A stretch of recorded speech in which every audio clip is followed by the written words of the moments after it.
New Covid आयला तेजेर new SOP गायडलायनीच्या प्रमाणे एमएजीच्या आमकां तेजे जे पेशंट डिटेक्ट जाता तांचो सेपरेटली सॅम्पल पुण्याक धाडपाक जाय. फाटल्या 8 दिसांच्यो ज्यो फ्लायट्स आयल्यो तितके सगळ्या जाणांक मॉनिटर केल्या, तांकां होम आयसोलेशनान चल म्हणून सांगलां आनी सगळ्यांचे परत रिटेस्ट सगळ्यांच्यो RT-PCR करता आनी ते करून सपोज कोण जर मेळ्ळो पॉझिटीव जाल्यार तांचे सॅम्पल्स हे पुण्याकूय धाडले वयतले.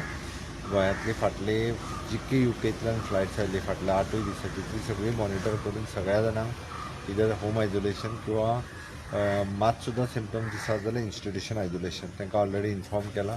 आमचे हेल्थ डिपार्टमेंटाची टीम पर्सनली मॉनिटर करता त्या बाबतीत कितें बारीक सारीक गजाली आसत जाल्यार आनी त्यानुसार तांकां इन्फॉर्म सर करता. पण ते 10 कितें तरी डिटेक्ट जाते पॉझिटिव्ह आसा ते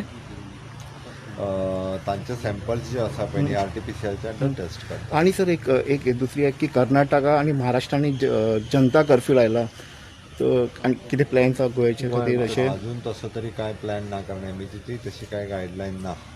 परत जनता कर्फ्यू अजून लावपाचो विचार ना, but let us see we are waiting for the MHA guideline.